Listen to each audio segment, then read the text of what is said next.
Kalau saudara ingat Lukas 14 ya, itu menceritakan mengenai bagaimana mengikut Yesus. Orang-orang diberi satu keadaan. Ada dua perumpamaan di situ, ya, yang diberikan oleh Yesus sendiri ya. Katakan barang siapa di antara kamu yang kalau mau mendirikan menara, tidak duduk terlebih dahulu untuk menghitung. Jangan sampai tidak cukup untuk menyelesaikan menara itu. Hal itu bicara mengenai kamu harus hitung-hitung kalau memang mau ikut Yesus, harus sampai selesai. Harus tahu uang pangkalnya, berapa banyak, apa yang harus dilakukan. Nah, tetapi saudara tahukah bahwa ayat itu diikuti dengan satu ayat yang lain yang sebenarnya itu adalah satu refleksi dari ada orang yang kemudian seperti pemimpin muda yang kaya itu.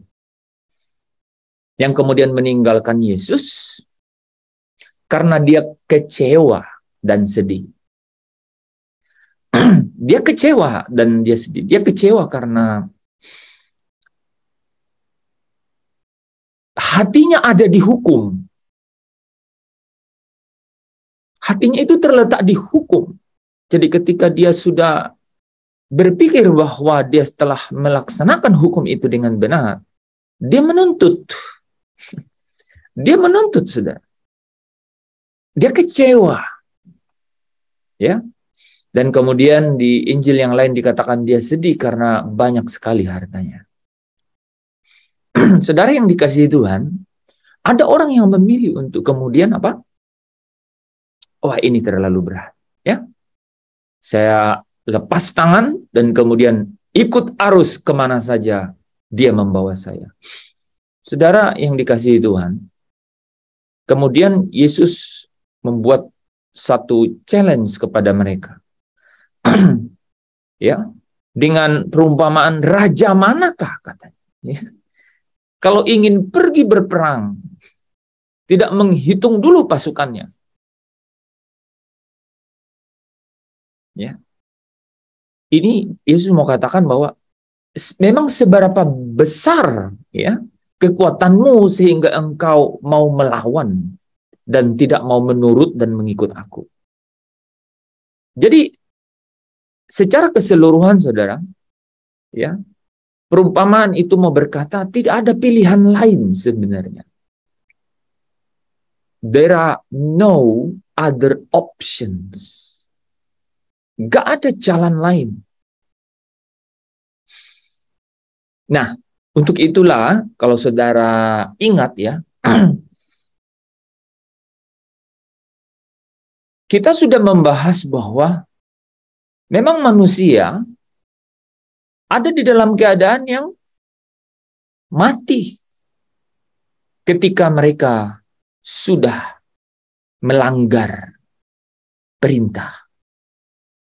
Mati ketika dia melanggar perintah. Dan mati di situ, mati yang secara rohani itu lebih mengerikan daripada mati secara jasmania. Karena kalau di balik kematian jasmania itu ada kehidupan atau kebangkitan, maka tidak terlalu berarti ya dibanding dengan kalau tidak ada kebangkitan, yaitu kematian kekal. Nah, saudara yang dikasihi Tuhan, fakta kebenaran ini itu memberikan kepada kita satu ilustrasi bahwa sebenarnya kita nggak punya pilihan. Ya, maka Yesus katakan sebenarnya bukan kamu yang memilih aku. Dia mau bilang apa? You nggak sanggup pilih aku. You nggak punya kekuatan untuk pilih aku. Karena kamu tuh nggak punya jalan untuk memilih. Kita ini sesat dan mengambil jalannya sendiri, seperti domba. Saudara, mungkin saudara ada yang katakan, enggak, saya bisa memilih. Saya bisa mencari Tuhan. Mungkin ada. Izinkan saya bertanya kepada saudara pertanyaan berikut.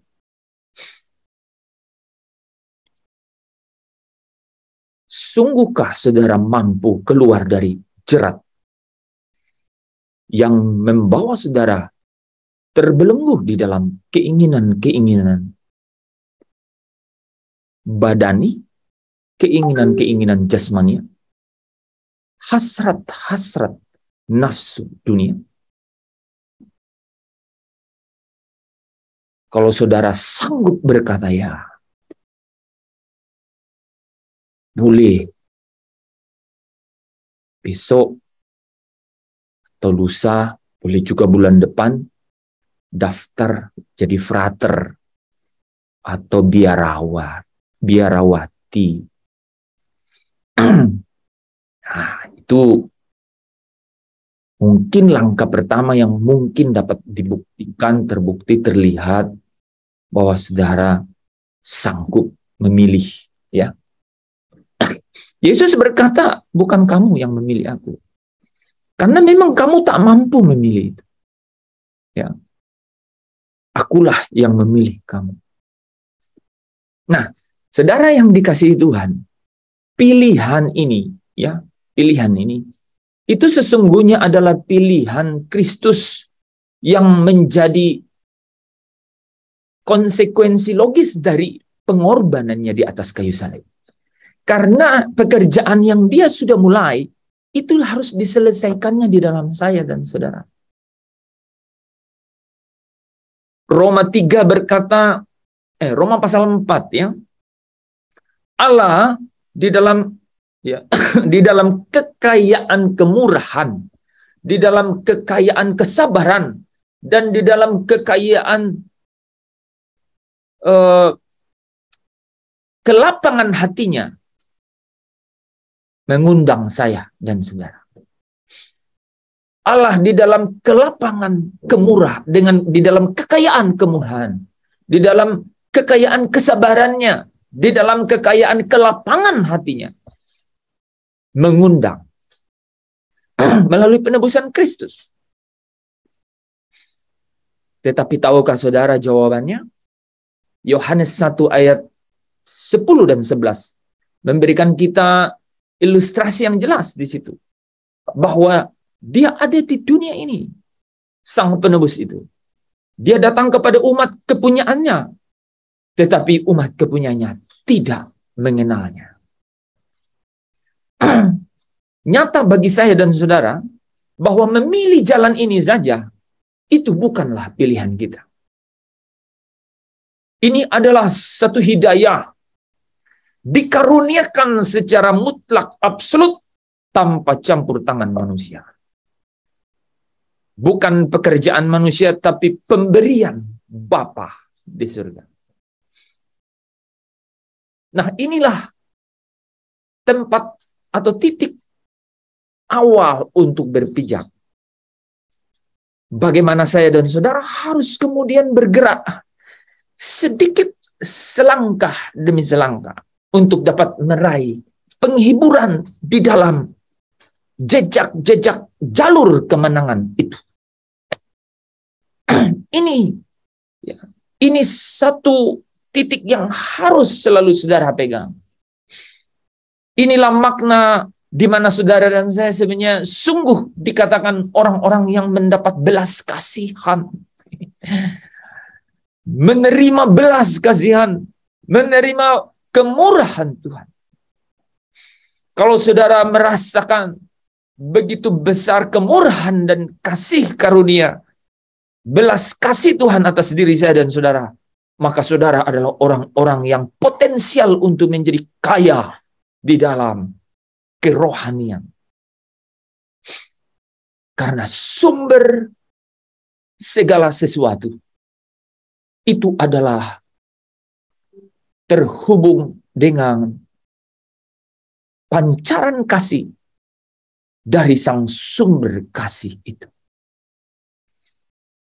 Nah, malam hari ini, Bapak Ibu Saudara yang dikasihi Tuhan, ketika kita menikmati karunia itu, dan di dalam diri kita, kita menikmati bahwa saya ini adalah orang yang sungguh-sungguh menerima kemurahan, menerima kekayaan kemurahan, orang yang menerima kekayaan kesabaran Tuhan, orang yang menerima kekayaan kelapangan hati Tuhan, sehingga aku boleh menerima keberanian untuk datang ke tahta kasih karunia-Nya. Maka di tempat itu saya dan saudara harus mulai mengangkat tangan untuk bermegah. Karena itu artinya saudara bermegah di dalam Kristus. Itu adalah titik berangkat, titik awal untuk memulai perjuangan. Itu artinya saudara. Catatan penting dari semua pernyataan ini adalah tidak ada modal yang saudara bawa sendiri. Tidak ada sesuatu pun dari saya dan saudara yang akan mendukung, yang akan menjadi kekuatan dalam perjalanan iman tersebut. Saudara dibeli dan harganya lunas dibayar. Saudara adalah orang yang berharga karena dikasih harga. Artinya saya dan saudara ada di tangan seorang pemilik yang lain.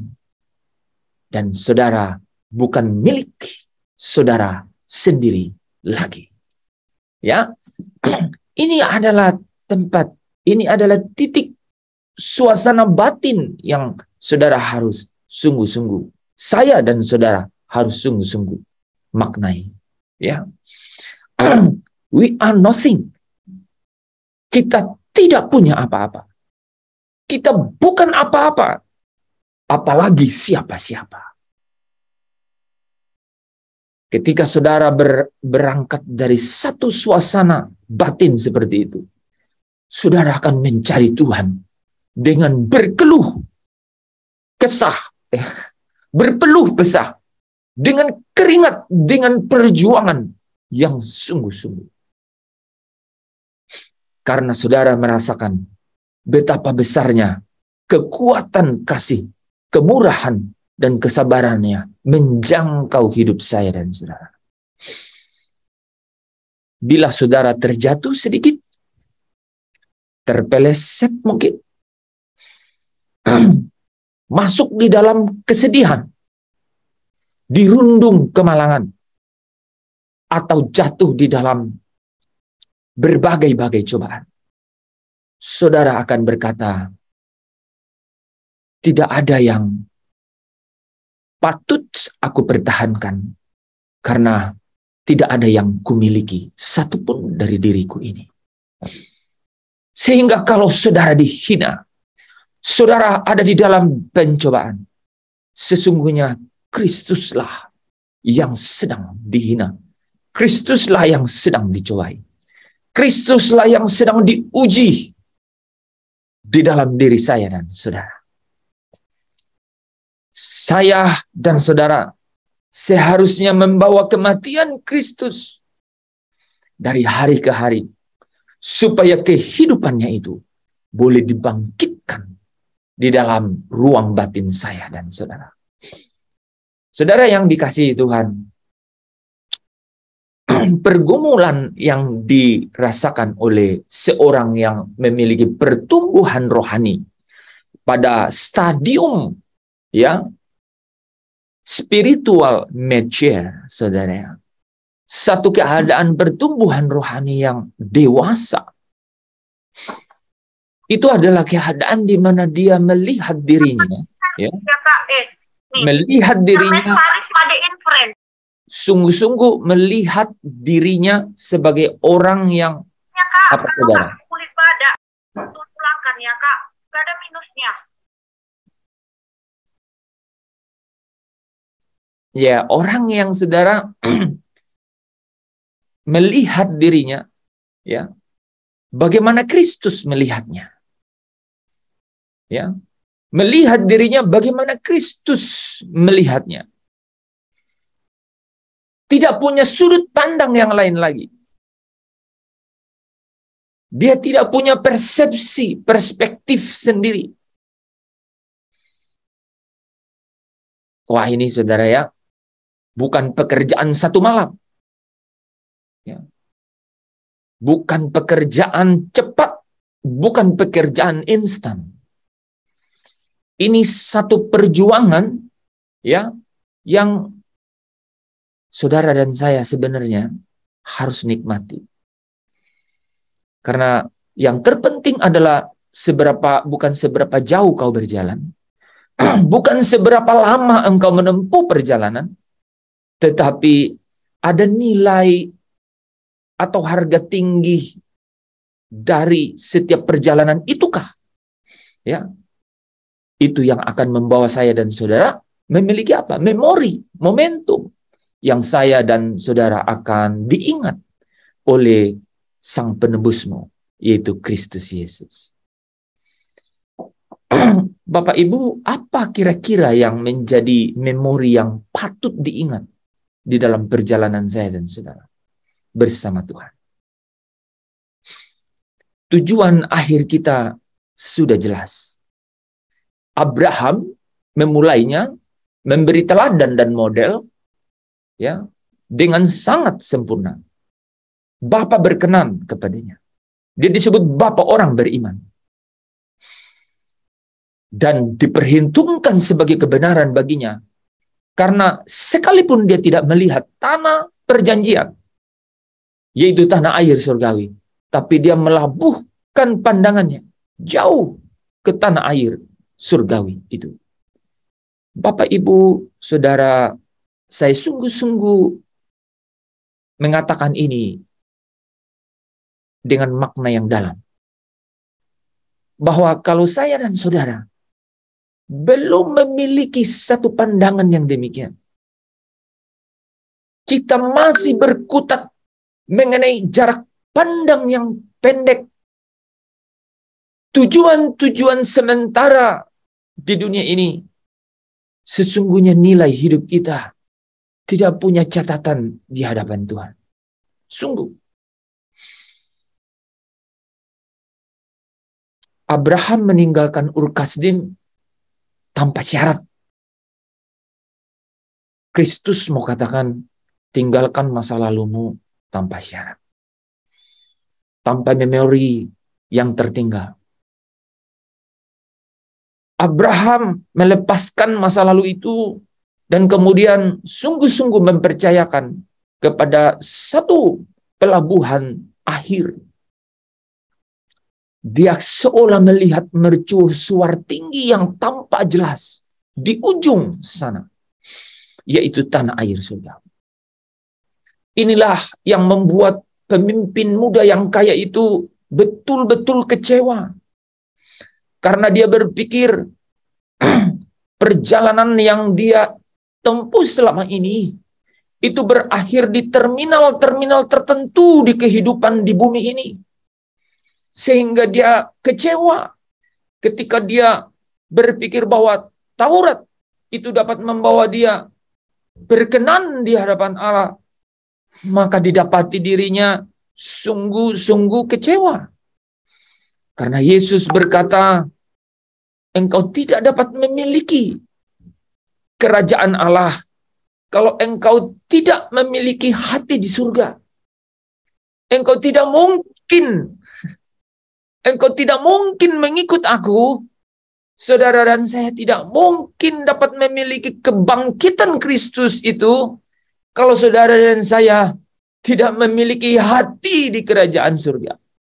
Kalau tidak melabuhkan pandangan seperti Abraham melihat mercusuar tinggi di tanah air surgawi.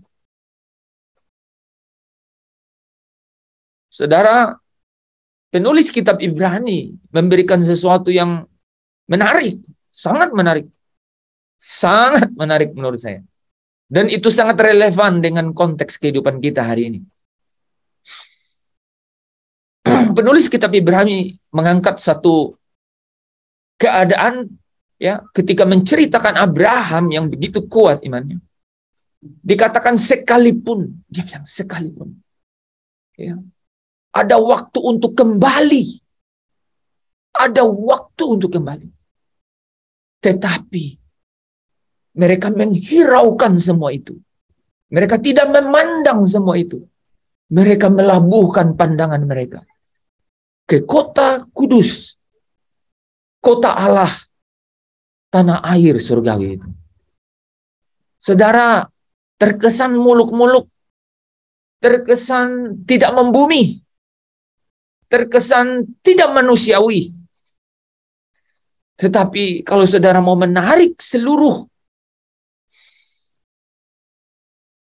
lembaran kebenaran yang ada di dalam firman Tuhan, sesungguhnya inilah yang menjadi tujuan akhir. Yaitu ketika saya dan saudara mampu memiliki perspektif, mampu menciptakan suasana batin untuk terbawa jauh melampaui terminal-terminal sementara, target-target dekat, target-target tak jauh di dalam dunia ini. Jauh melampaui titik akhir ya, di mana kita melabuhkan kehidupan kita yang sesungguhnya. Itu dengan cara memindahkan hati kita ke kerajaan Allah. Dan itu artinya, saudara tidak sedang mengumpulkan sesuatu di tempat lain. Dimanapun itu. Ada loh orang saudara yang mengumpulkan sesuatu di dunia orang mati, saudara. Saudara dengar itu? Banyak orang yang mengumpulkan sesuatu, katanya supaya kalau dia mati, segala sesuatu itu dapat menghibur, dapat kemudian menopangnya di alam baka. Dan itu juga dilakukannya sejak di bumi ini, yaitu mengumpulkan, menghentikan tujuan kehidupannya hanya di bumi. Sejauh-jauhnya untuk mempersiapkan hidupnya di alam baka, saudara. Tetapi Kristus datang untuk membawa saya dan saudara pulang ke tempat sesungguhnya, yaitu rumah Bapa. Di tempat di mana tahta Kristus itu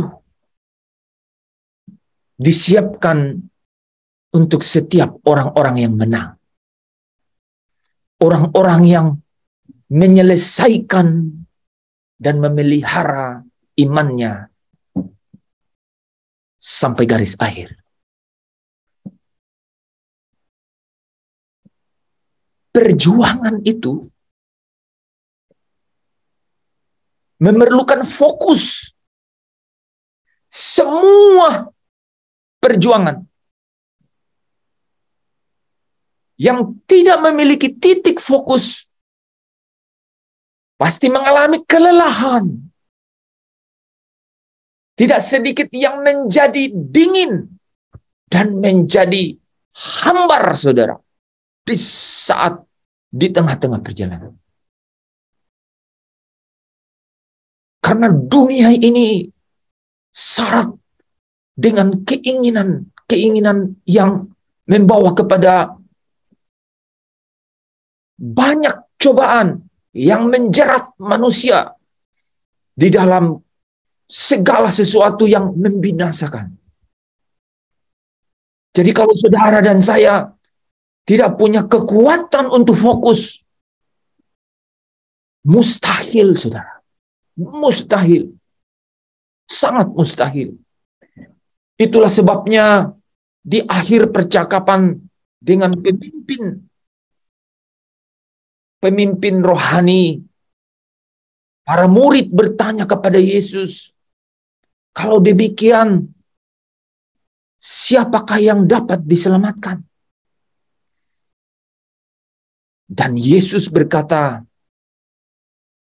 memang bagi manusia hal itu tidak mungkin, tetapi tidak demikian bagi Allah. Bagi Allah tidak ada yang mustahil. Fokus kita ke ujung perjalanan yang sesungguhnya itu melepaskan kita dari banyak beban. Saya ulang saudara ya. Fokus kita yang kita dapat labuhkan ke ujung perjalanan itu melepaskan kita dari banyak beban di tengah-tengah perjalanan hidup kita. Tadi Bu Esther bilang bisa dilewati. Artinya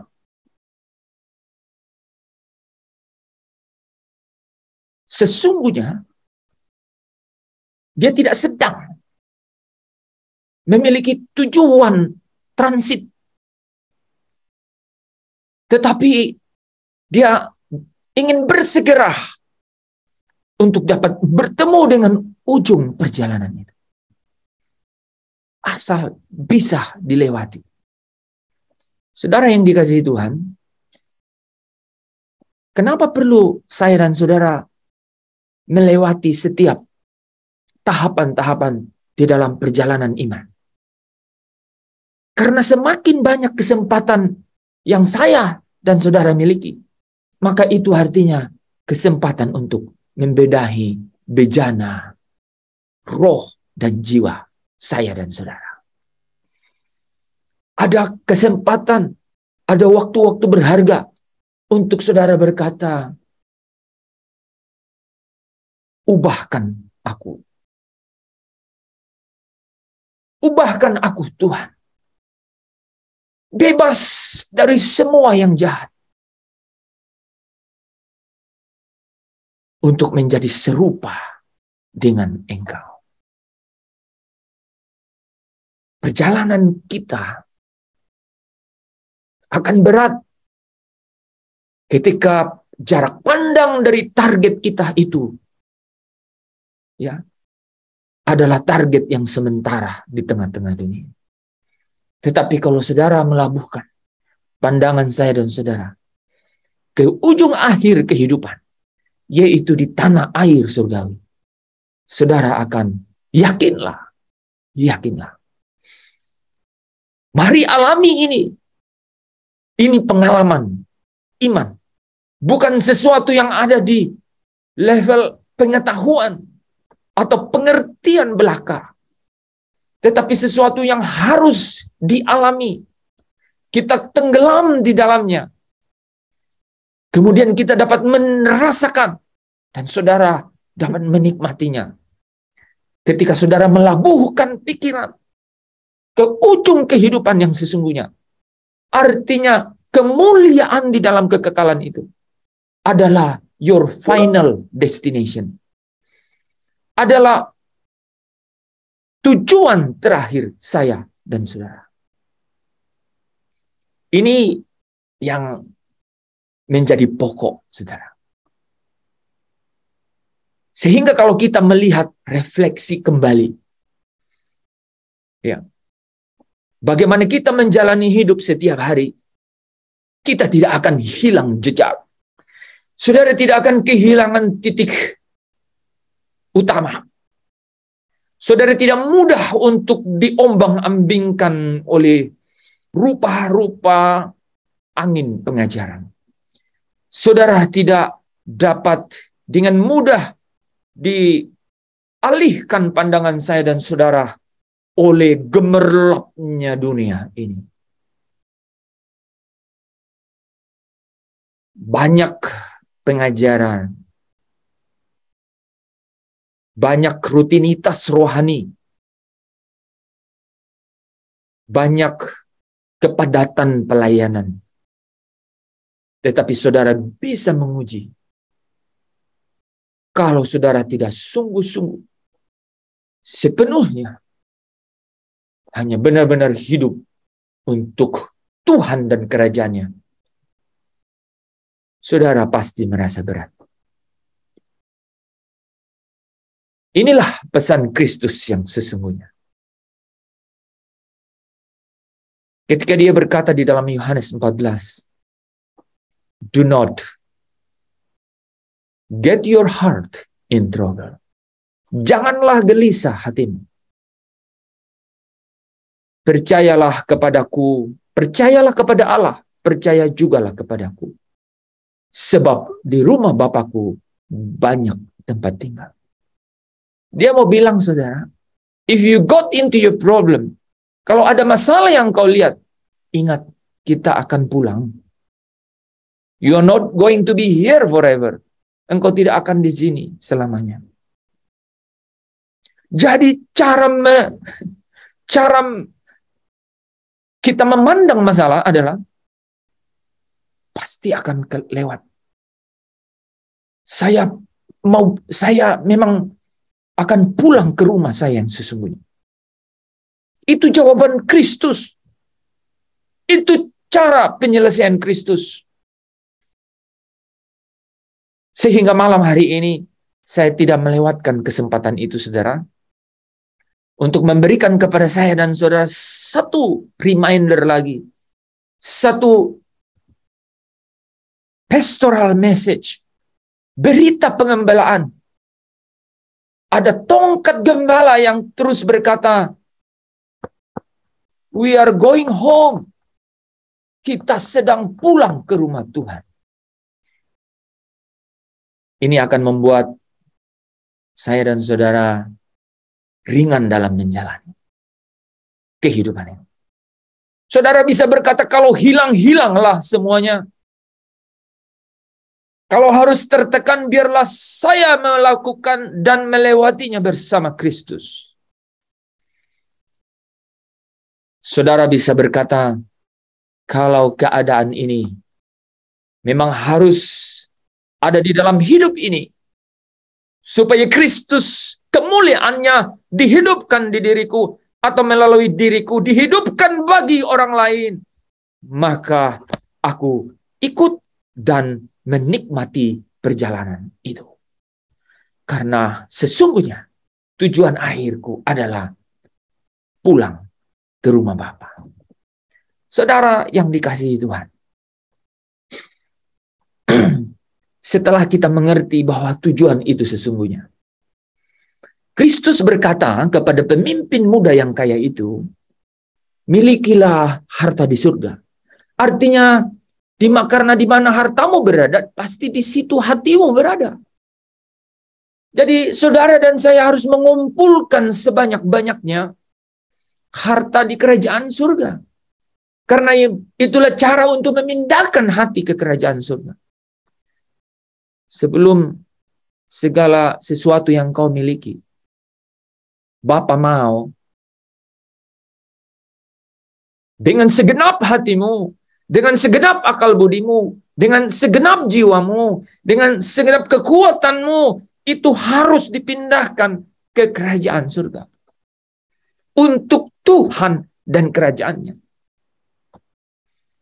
Jadi kalau saudara harus bohong hanya karena sesuatu di dunia ini, itu sama sekali tidak ada harganya.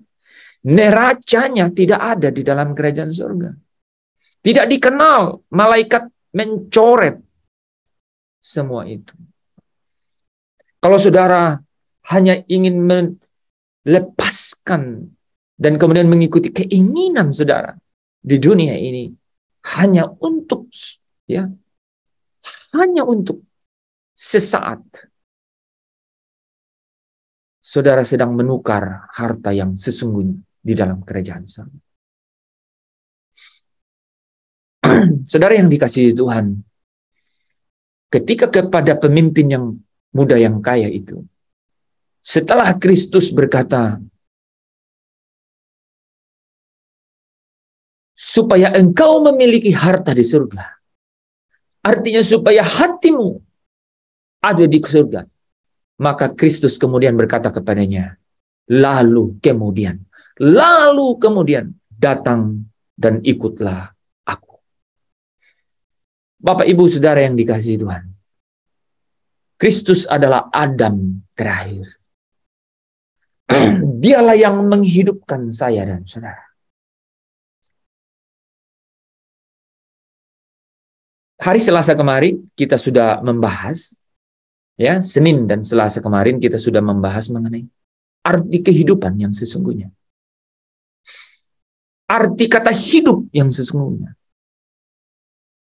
Hidup artinya sesuatu, keadaan yang memiliki hubungan. Jadi semua yang tidak berhubungan, yang tidak memiliki hubungan, itu adalah sesuatu yang mati.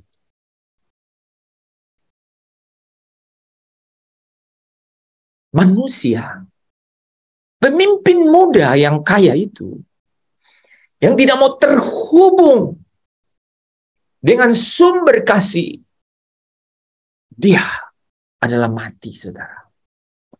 Di hadapan Kristus, dia seperti apa, saudara? Kubur. Yang di atasnya berlabur putih, di dalamnya tulang-tulang mati. Mengerikan, saudara.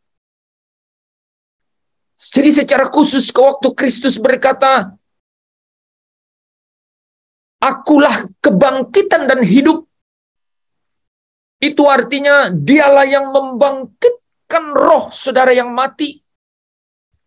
Dan dialah yang membuat roh saudara itu kembali memiliki hubungan dengan sang Nismat Hayim, pemberi roh kehidupan itu.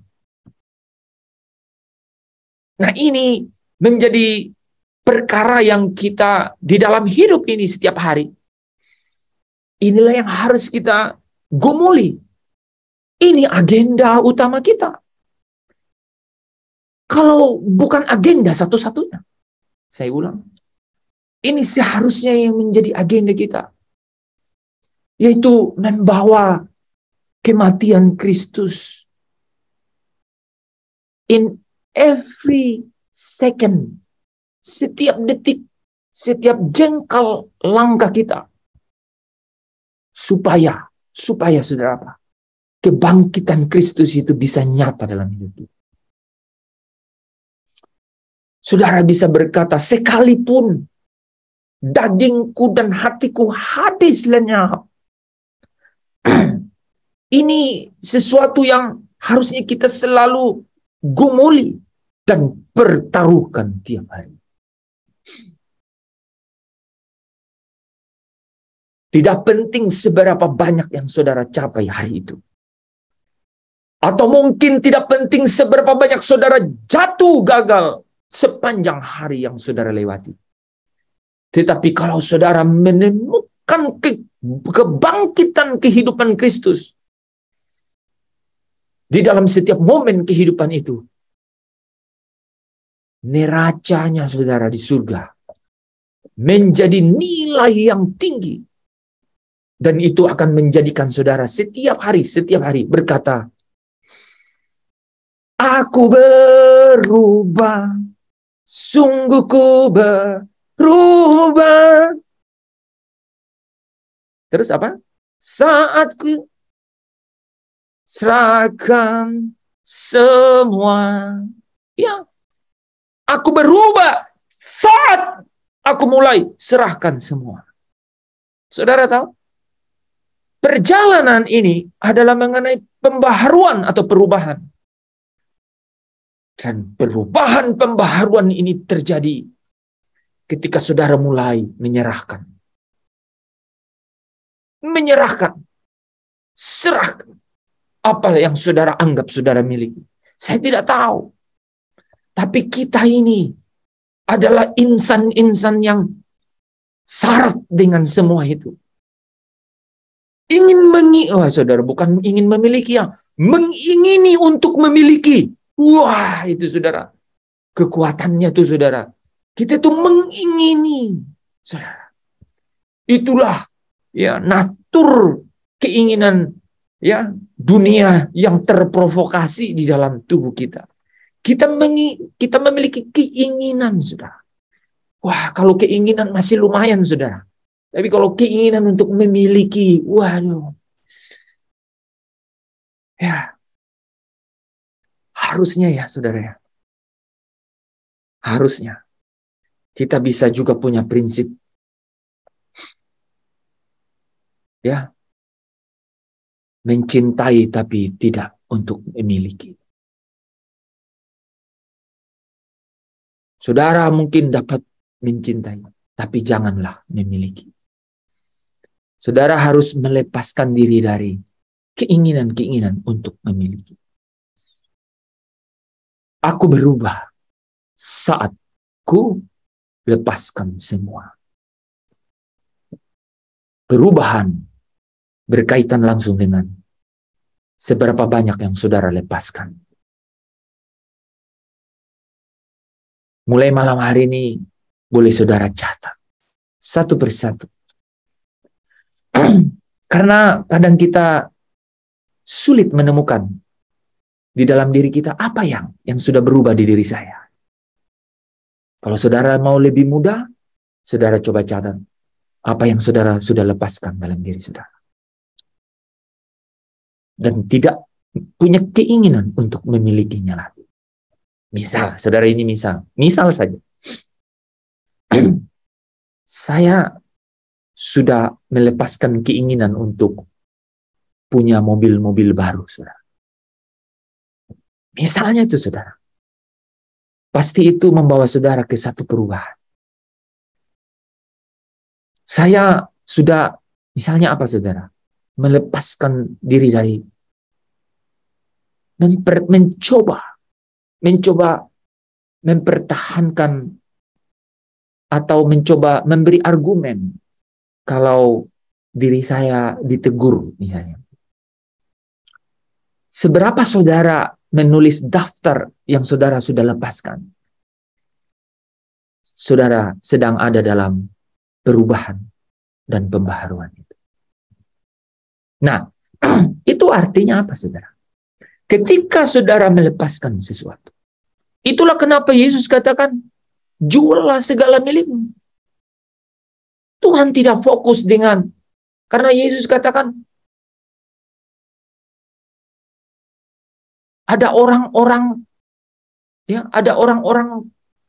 yang memperhatikan orang-orang miskin. Ya. Tetapi engkau, yang menjadi perkara adalah dirimu. Jadi Tuhan tidak memaksudkan mengenai bagi-bagi itu kepada orang kaya itu untuk sosial approach atau pendekatan sosial, saudara. Bukan sama sekali. Yesus mau berkata, lepaskan dari dirimu. Kalau kau tidak lepaskan, kau tidak mungkin pindahkan hatimu ke surga. Kalau saudara dan saya mencoba untuk terus melepaskan sesuatu dari diri, maka pembaharuan itu mulai terjadi. Itu artinya saudara sedang mengumpulkan harta di surga. Itu artinya saudara sedang masuk dalam perjalanan untuk pulang ke rumah Bapa. Nah, Bapak Ibu, saudara yang dikasihi Tuhan. Ini artinya kita sedang membawa kematian Kristus di dalam diri kita setiap hari. Karena 1 Korintus 5 ayat 15 ya, kalau nggak salah. Ya. 1 Korintus 5 ayat 15. Dan Kristus telah mati untuk semua orang. Sehingga barang siapa yang hidup, wah saudara, tidak lagi hidup untuk dirinya sendiri, tetapi bagi Dia. Nah ini saudara ya, saudara apapun kegiatan, kesibukan saya dan saudara ya, apapun, saudara itu adalah peran antara, ya saudara tahu peran ya, role ya, 2 Korintus 5 ayat 15 tadi ya. Jadi apapun peran saudara, itu adalah peran sementara. Itu adalah peran di mana saudara melalui media itu Tuhan ingin menyatakan pembaharuan di dalam hidup saya dan saudara. Tuhan ingin membuktikan bahwa engkau dapat melepaskan apa yang seharusnya engkau ingini untuk miliki. Semakin tinggi pohon saudara, angin semakin kencang. Saudara yang dikasihi Tuhan, hendaklah engkau membawa kematian Kristus setiap hari di dalam dirimu. Saya rindu ya, saya dan saudara, ya, kita mendengarkan pujian itu. Ada pujian yang sangat menarik, ya, supaya saya dan saudara dapat menerima satu rema malam hari ini, ya, bahwa mercusuar yang jauh di sana di tanah air surgawi harus begitu tampak jelas bagiku. Karena apa saudara? Aku tidak boleh berhenti di dalam pencarianku di terminal-terminal sementara di dunia ini, tetapi harus di ujung sana, supaya bebanku terlepas.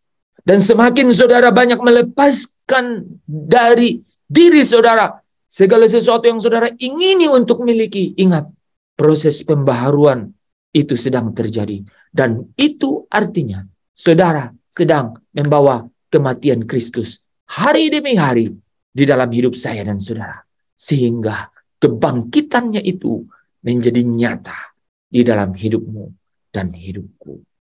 Haleluya. Mari kita saksikan pujian ini.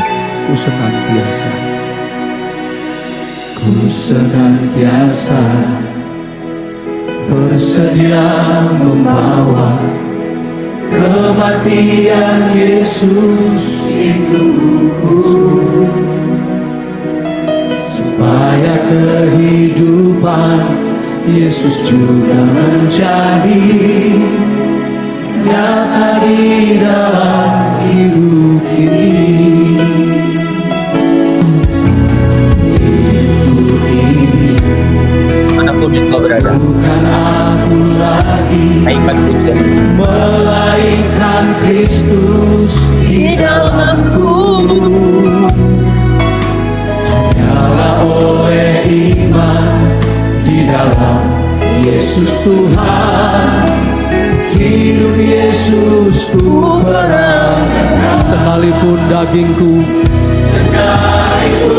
dagingku dan hatiku habis lenyap, gunung batu dan bagianku tetap Allah selamanya. Di bumi ini tak ada lagi, hanya Engkau Tuhan yang kuingini. Engkau kerinduan kami, Engkau gairah kami, Engkau hasrat kami Tuhan. Ya Bapa, hidupku kini bukan aku lagi. Hidupku ini bukan aku lagi, melainkan Kristus di dalamku.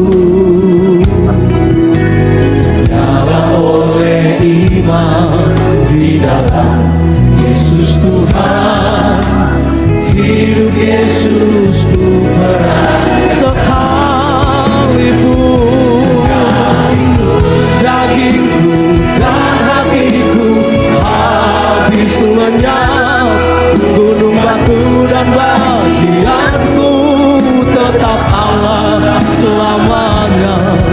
Di bumi ini tak ada lagi, hanya Engkau. Sekalipun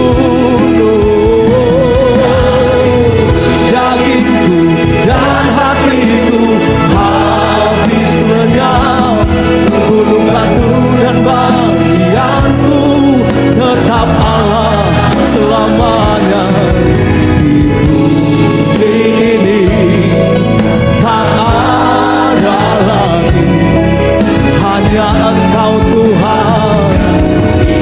musician saja angkat pujian ini bagi Tuhan. Di bumi ini tak ada lagi, ya, hanya Engkau Tuhan yang kumiliki.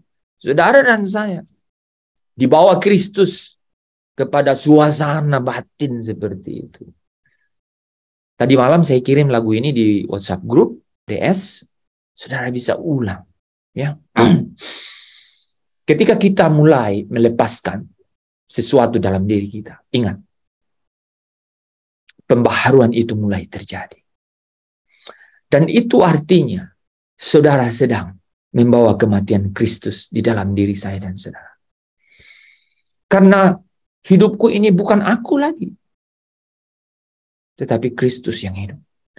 Saudara, sejauh yang saya pahami, sejauh yang saya coba capai, sejauh yang saya coba alami, inilah jalan terbaik. Inilah jalan satu-satunya untuk saya dan saudara boleh menikmati kebenaran yang Yesus katakan di dalam Matius 11 ayat 29. Pikulah kuk yang kupasang dan belajarlah daripadaku. Karena aku ini rendah hati dan lemah lembut, dan kuk yang kuberikan itu enak dan ringan. Enak dan ringan, saudara. Itu terjadi ketika apa, saudara? Saudara dan saya membawa kematian Kristus di dalam diri saya dan saudara. Artinya hidupku ini bukan aku lagi.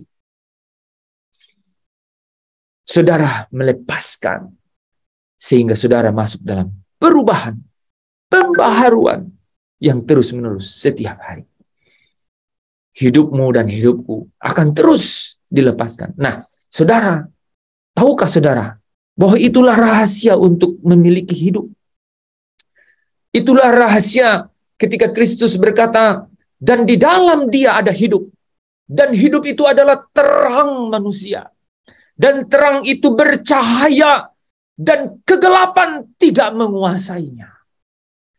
Jadi ketika Paulus berkata, yang baik yang ku kehendaki, tetapi yang jahat yang ku benci itu yang ku lakukan, aku ini manusia celaka, maka Kristus datang dan Dia adalah hidup. Dia memberi hidup itu sebagai terang.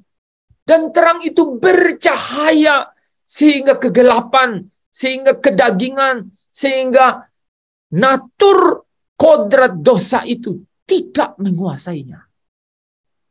Saudara dan saya tidak keluar dari masalah, tetapi saudara dan saya menemukan jalan keluar dan dapat menanggungnya.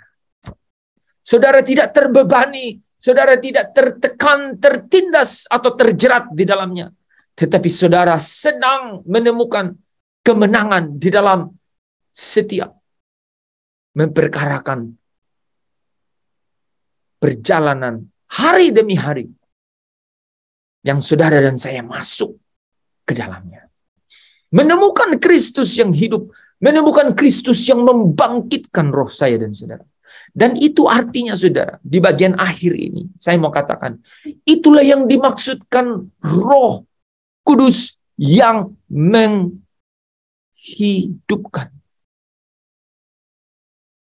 Roh Kudus yang menghidupkan. Karena itu artinya, saudara, Roh Kudus ini membawa saudara menemukan nismat haim yang Bapa sendiri hembuskan ke dalam Adam yang pertama. Itu artinya Adam memiliki hubungan. Itu artinya Adam hidup. Itu artinya Adam memiliki kualitas untuk bersekutu dengan Bapa. Inilah perjalanan pulang. Itu perjalanan membangun hubungan. Inilah yang dimaksudkan roh saudara dihidupkan kembali. Inilah yang dimaksudkan hukum roh yang menghidupkan itu. Ada kuasa untuk melepaskan. Kuasa untuk terus diubahkan. kuasa untuk mengalami pembaharuan dari hari ke hari. Bapak, Ibu, Saudara yang dikasihi Tuhan.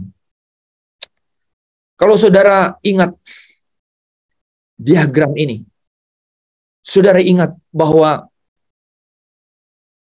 ketika kita dipindahkan ke dalam kerajaan Kristus, maka roh kita bukan lagi diperbudak atau dibelenggu, tetapi memiliki dunamos, memiliki kekuatan, memiliki pancaran kemuliaan.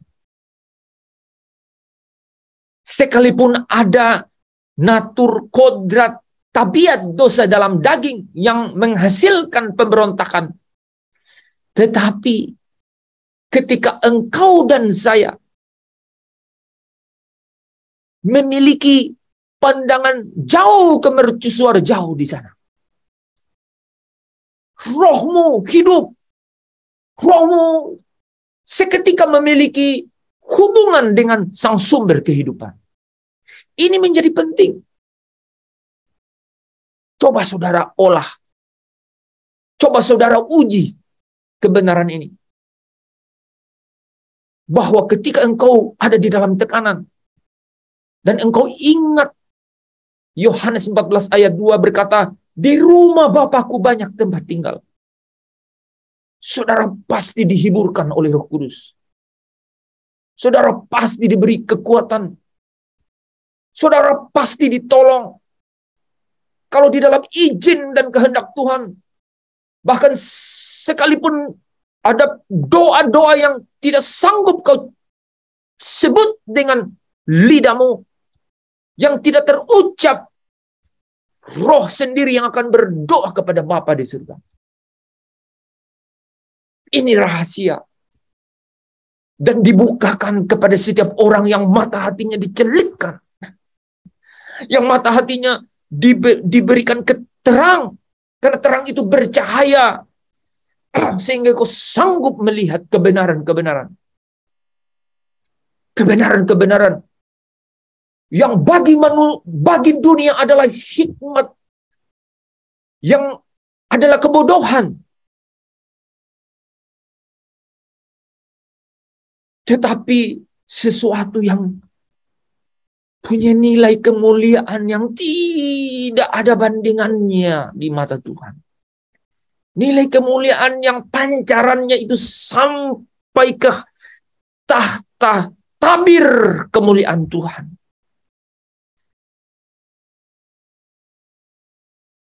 Tahukah saya dan saudara bahwa ketika saudara dan saya mengalami pembaharuan di dalam hidup, maka Kristus kembali dihadirkan di tengah dunia. Hidup yang adalah Dia sendiri menjadi terang di dalam saya dan saudara. Dan pembaharuan itu adalah cahaya dari terang itu. Saya tidak jauh-jauh, saudara. Bahkan dari Zoom ini, ketika engkau, siapapun kita, bisa melihat orang berubah, tidakkah kita setuju bahwa itu adalah terang Kristus yang boleh saya dan saudara nikmati? Ketika saya melihat salah seorang dari saudara menampakkan perubahan dalam hidup, bukankah itu terang yang sampai, yang dapat saya rasakan, yang menghadirkan Kristus, yang sekalipun tidak kupegang ujung jubahnya, tidak pernah kulihat kubur kosongnya, tetapi kehadirannya itu nyata. Inilah atmosfer roh manusia yang dihidupkan itu. Dia hidup di dalam terang. Dan terang itu bercahaya. Artinya setiap hari hubungan itu kembali terus dibangun. Sehingga engkau dan saya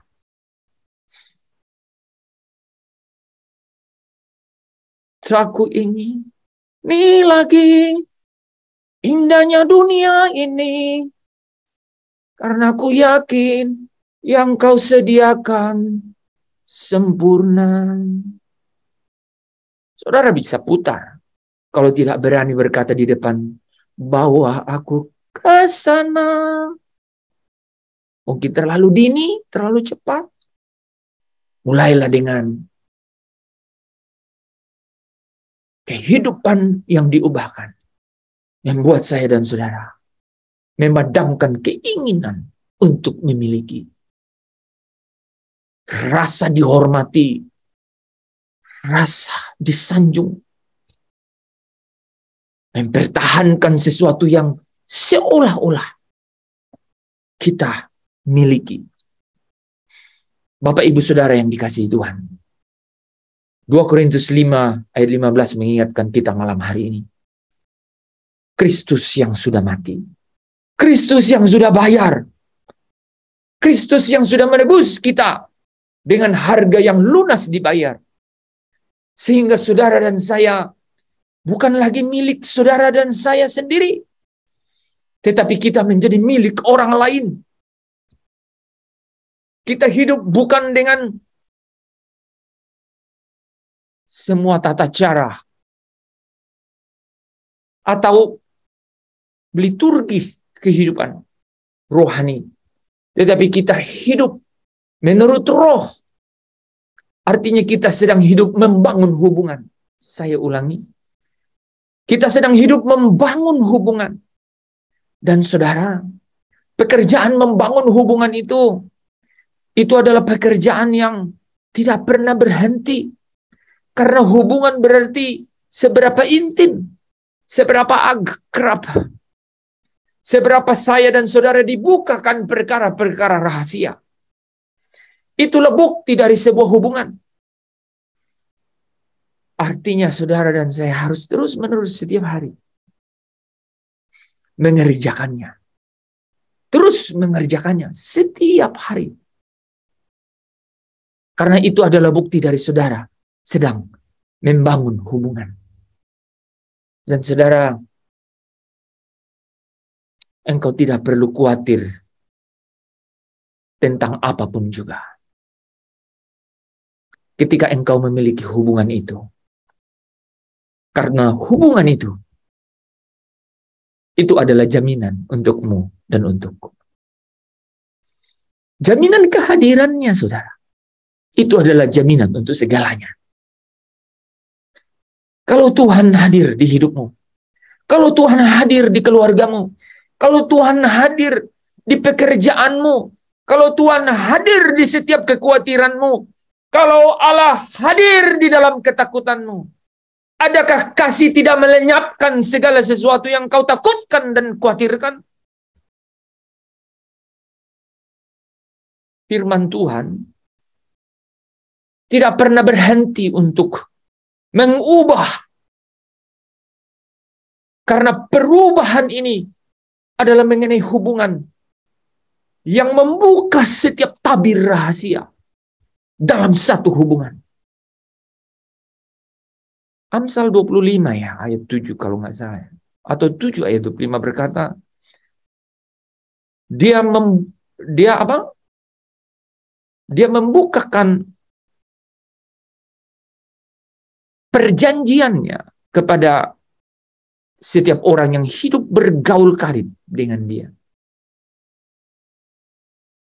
Rahasia itu. Kalau saudara pernah katakan di dalam hatimu, rahasia seperti apa? Inilah rahasia itu. Saudara tahu kan bahwa Roh Kudus diutus oleh Kristus, diutus oleh Bapa di dalam nama Kristus untuk mengatakan kepadamu, membuka rahasia-rahasia yang akan datang. Itu mengenai rahasia hubungan. Ini yang dicari-cari orang. Bukan memindahkan gunung dengan iman biji sesawi.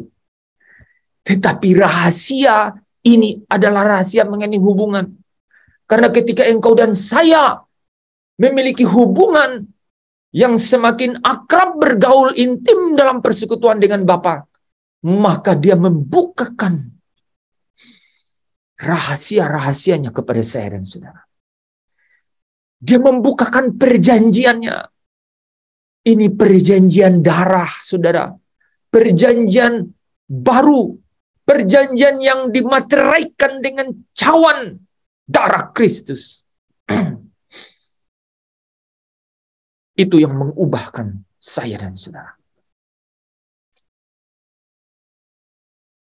Pergumulan Paulus ketika dia berkata, aku manusia celaka, adalah pergumulan yang tidak berakhir, yang tidak punya jalan keluar. Bukan pergumulan yang berkata bahwa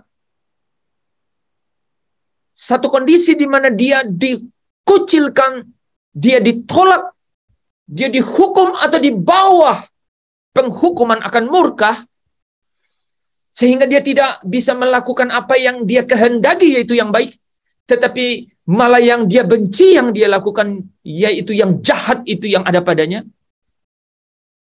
Itu bukan kondisi akhir, kondisi yang tidak berubah, kondisi yang tidak dapat ditanggulangi, saudara.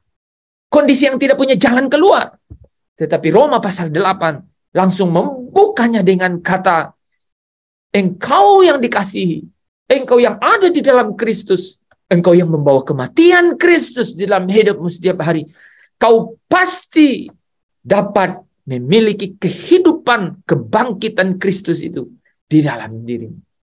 Karena dari hari ke hari ada roh yang dibangkitkan, ada roh yang dihidupkan, ada hubungan yang dibangun. Hubungan ini, saudara, ini izinkan saya perkenalkan kepada saudara malam hari ini, adalah satu persahabatan. Berangkat dari Abraham yang berkenan karena dia melepaskan Ur Kasdim dan melabuhkan pandangan jauhnya ke mercusuar tinggi di tanah air surgawi. Berakhir dengan Abraham yang adalah sahabat Allah. Seberapapun tinggi pencapaian saya dan saudara, seberapa banyak pun apa yang saudara dan saya kumpulkan di bumi, tidak dapat menandingi satu status yang disandang Abraham menjadi sahabat Allah. Jadi roh saudara yang dibangkitkan, roh saudara yang dihidupkan, yaitu roh yang memiliki kembali hubungan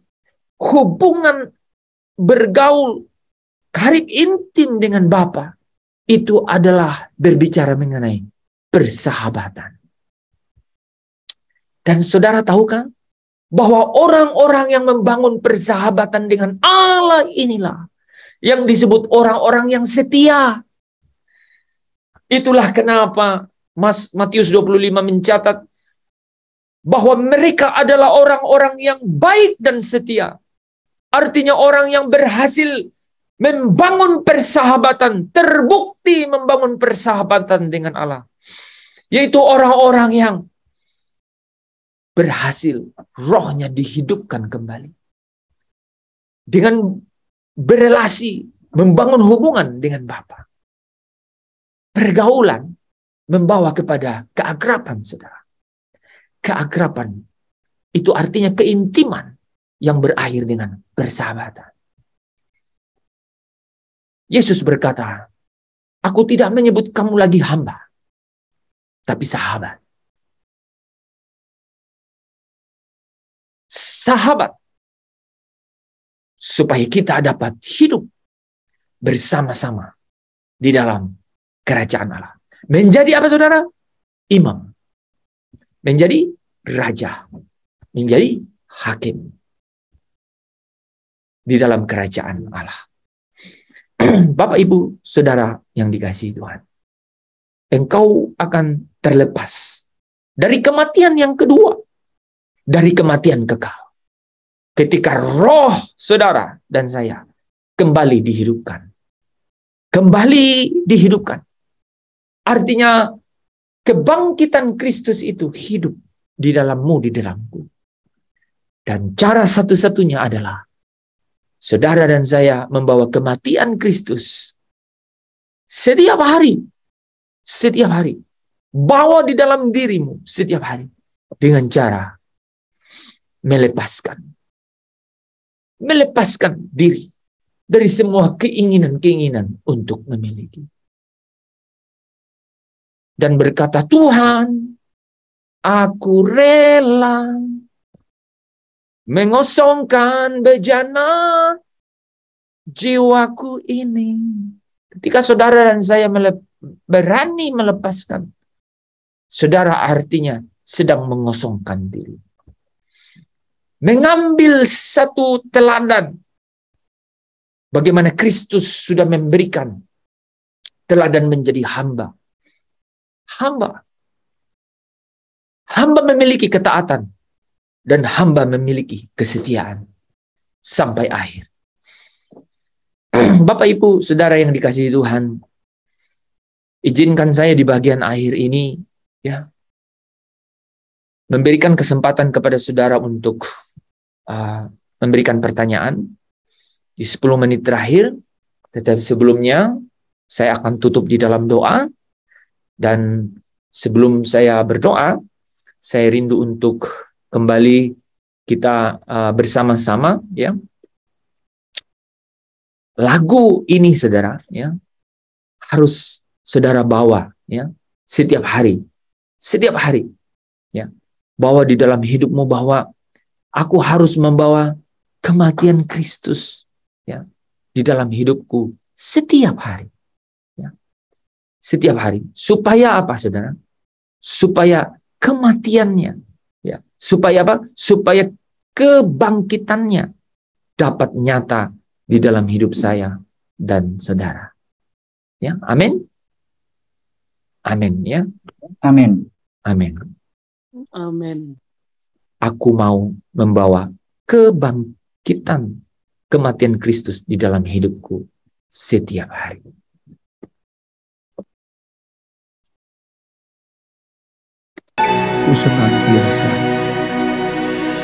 Ku senantiasa bersedia membawa kematian Yesus di tubuhku, supaya kehidupan Yesus juga menjadi nyata di dalam hidup ini. Hidup ini bukan aku lagi, melainkan Kristus di dalamku. Hanyalah oleh iman di dalam Yesus Tuhan, hidup Yesus ku perankan. Sekalipun dagingku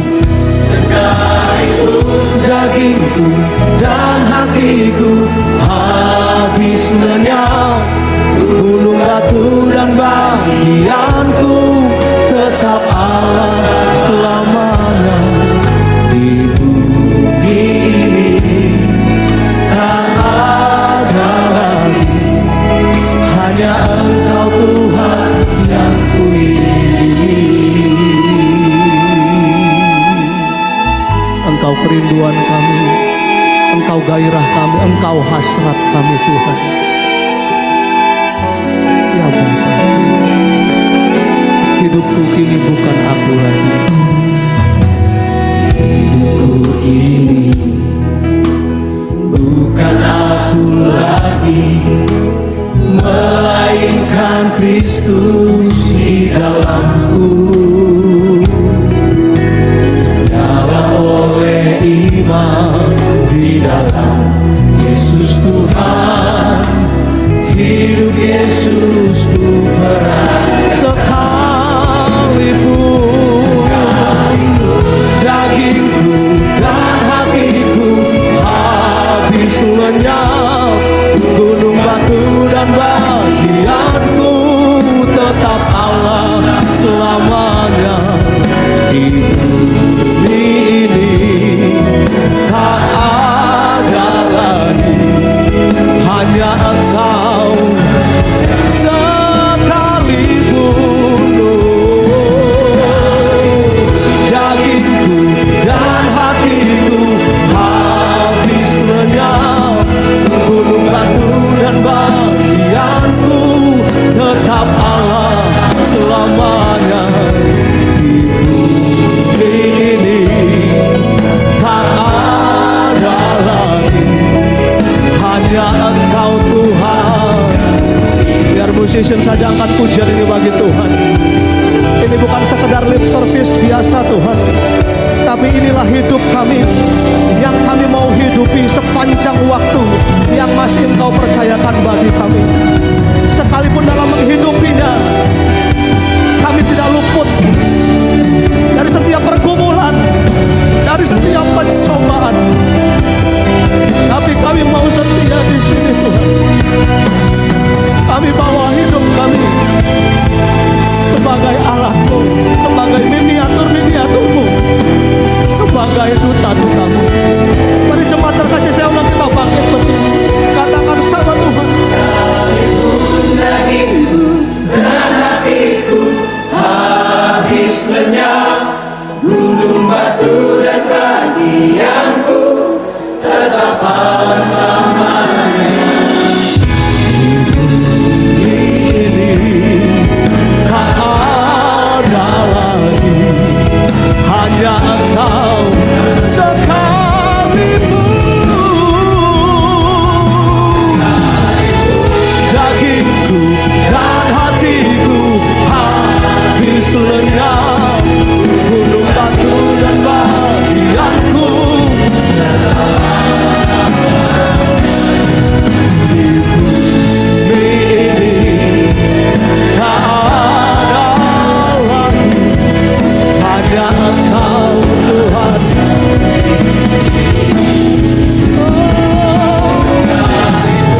Dagingku dan hatiku habis lenyap, gunung batu dan bagianku tetap.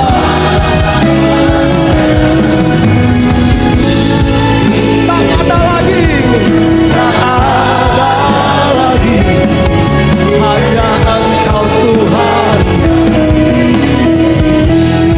Di bumi ini tak ada lagi, hanya Engkau. Di bumi ini tidak ada lagi kami.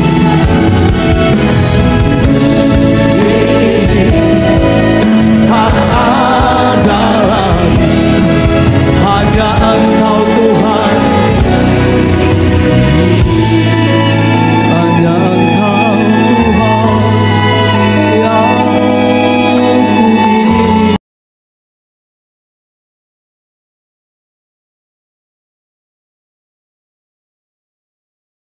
Amin ya. Tidak ada lagi di bumi ini ya yang kuingini. Saudara, berangkat dengan iman Abraham, rela melepaskan apapun di Ur Kasdim. Iman, tetapi berakhir dengan persahabatan. Persahabatan yang dapat dicapai oleh Abraham karena satu hubungan, karena satu pergaulan yang akrab, yang intim dengan Tuhan, dengan Bapa di surga. Dia berkenan kepada Bapa, dan itu lahir, saudara, dari roh Abraham yang kemudian dihidupkan. Artinya terbangun hubungannya dengan Bapa di surga. Ketika dia di dalam hidupnya melepaskan. Ya, setiap yang dia lepaskan itu membawa pembaharuan di dalam dirinya. Nah, saya cukupkan sampai di situ. Mari kita tutup dulu dalam doa ya. Bapa, kami mengucap syukur malam hari ini. Firman bukan huruf mati yang menjadi pengetahuan atau pengertian atau pemahaman. Tetapi firman itu adalah perkataan dan hidup. Dia adalah kekuatan yang berkuasa. Dia menghidupkan, dia membangun hubungan kami kembali. Kami semakin mengenal Engkau di dalam firman-Mu, sehingga kami tidak mencari hal yang lain di bumi ini, tetapi sungguh selalu memperkarakan bagaimana kehadiran Tuhan di dalam setiap jejak-jejak perjalanan kami. Supaya tidak ada harga sia-sia yang terbangun oleh dunia, tetapi sesungguhnya adalah nilai-nilai tinggi, yang mulia, yang kemudian menjadi catatan-catatan, yang menjadi orkestrasi tunggal di dalam kekekalan kemuliaan-Mu kelak. Kami mengucap syukur karena kami boleh diwarnai oleh setiap dinamika Roh Kudus yang mengalir di dalam diri kami. Kami tidak melihat dengan mata jasmania yang tampak, tetapi kami melihat yang tidak kelihatan. Sehingga kami dapat memikul kuk ini. Dan kami boleh menikmati segala sesuatunya di bawah tuntunan Tuhan, yang membawa kami kepada ketenangan dan kelegaan. Terima kasih Bapa untuk firman yang boleh kami dengarkan malam hari ini. Berperkaralah apa yang sudah Engkau mulai. Kami percaya, yakin Engkau pasti menyelesaikannya.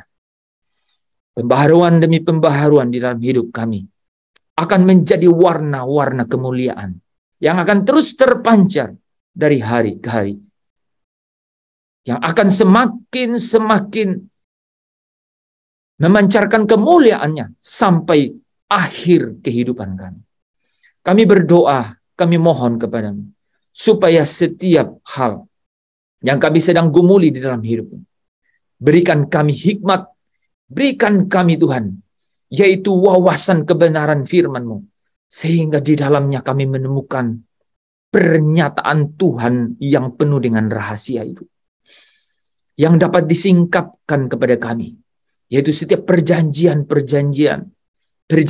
baru yang dimateraikan dengan darah Kristus, supaya kami dapat bersukacita, memiliki damai sejahtera yang tidak mungkin dunia berikan, sehingga kehadiran-Mu menjadi kerajaan-Mu yang berkuasa, dapat memberi kami kekuatan, memberi kami hidup baru. Kalau Tuhan izinkan memberikan kami panjang umur, memberikan kami kesehatan yang dapat membuat kami memiliki kesempatan untuk membangun nilai-nilai yang berharga tinggi, yang mulia, untuk kami bawa pulang dalam waktu Tuhan, dalam rencana Tuhan. Malam hari ini kami serahkan ke dalam tangan-Mu. Terpujilah Kristus. Haleluya. Saudara yang diberkati, mari bersama dengan saya katakan amin.